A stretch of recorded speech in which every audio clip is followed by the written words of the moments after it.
In this video, I'm going to teach on the concept of Messiah ben Joseph and its connection to Messiah ben David, and specifically how Joseph is found in the symbol of the Star of David. Please follow along with me until the end for deep revelation into the secrets of the Torah.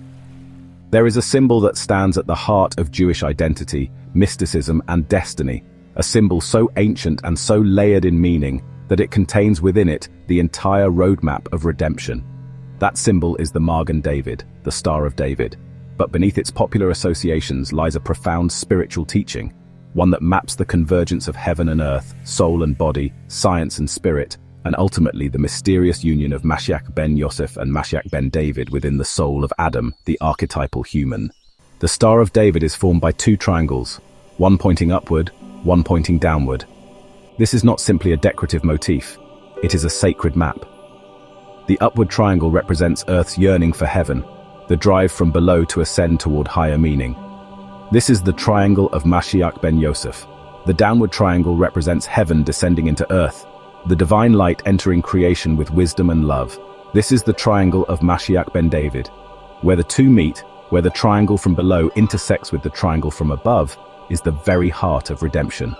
That intersection forms a six-sided shape, a hexagon, the symbol of Adam, humanity created from both dust and divine breath, embodying the convergence of all worlds.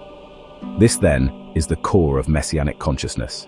The heavenly light of David must descend, the earthly effort of Yosef must ascend, and Adam, as mankind, must become the vessel where the two meet and unify. Many have heard of Mashiach Ben David, the king from the house of Judah, the heir to King David, the one who brings spiritual sovereignty and universal peace. But Mashiach Ben Yosef is far less known, and yet, according to many of our greatest sages, including the Vilna Gaon, the Arizal, and the Zohar, Mashiach Ben Yosef precedes and prepares the way for Mashiach Ben David. Mashiach Ben Yosef is not merely a future figure, he is a messianic archetype, an energy, a soul root that labors deep within the world. His mission is to rectify the physical realm, to build the structures of society, to master nature through ethical science, and to elevate the fallen sparks embedded in culture, technology, and human knowledge. He is the hidden righteous one who toils in the exile of the lower worlds, just as Yosef was in Egypt, bringing holiness into systems that appear secular. He is the soul of civilization striving to become a vessel for the divine. One of the most radical teachings of the Vilna Gaon is that the sciences themselves are a branch of divine wisdom. They are not to be rejected, but redeemed.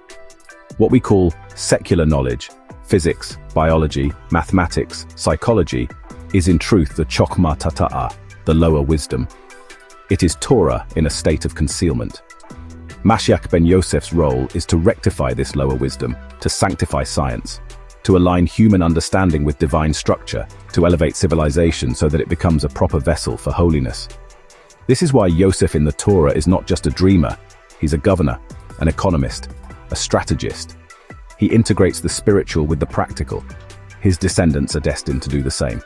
The tikkun of science is not separate from spirituality, it is part of the redemptive work. For without the elevation of knowledge, there can be no complete redemption.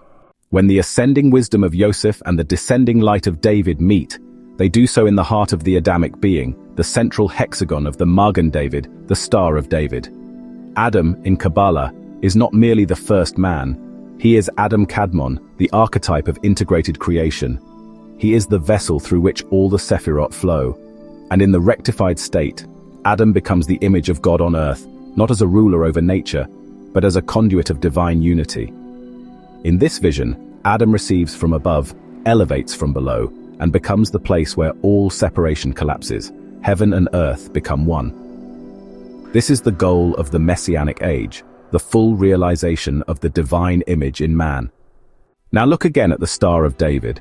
Surrounding the center are 6 outer points, each a triangle with 2 visible sides, 12 sides in total. These represent the 12 tribes of Israel. The tribes are not just historical families, they are cosmic channels. They are the vessels through which both Mashiachs operate. They are the limbs of the Adamic soul, each with a unique role in building the unified structure of redemption. Through the 12 tribes, the light of David spreads. Through the 12 tribes, the wisdom of Yosef is distributed, and through their unity, the redemptive light enters history.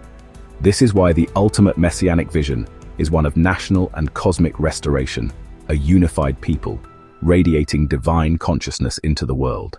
When these two Messianic forces converge, a new consciousness is born. This is what we call Mashiach consciousness. It is not limited to one man, though it may be expressed through one. It is a collective awakening, a spiritual maturity, a unified soul coming into alignment with its creator.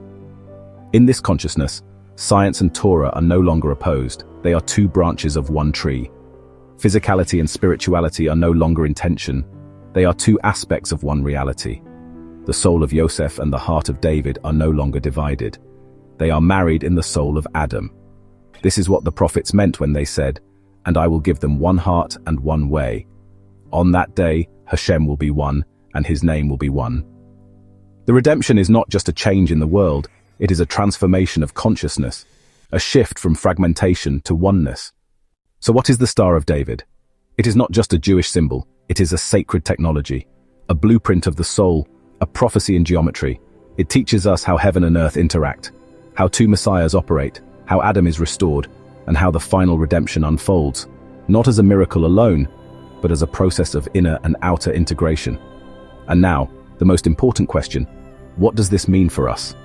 It means that each of us carries a piece of Yosef's mission, to redeem the lower world, to elevate the knowledge of the nations, to sanctify the secular.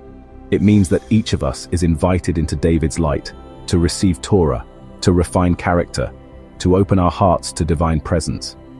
It means that we are not waiting for Mashiach to arrive. We are awakening the Mashiach within.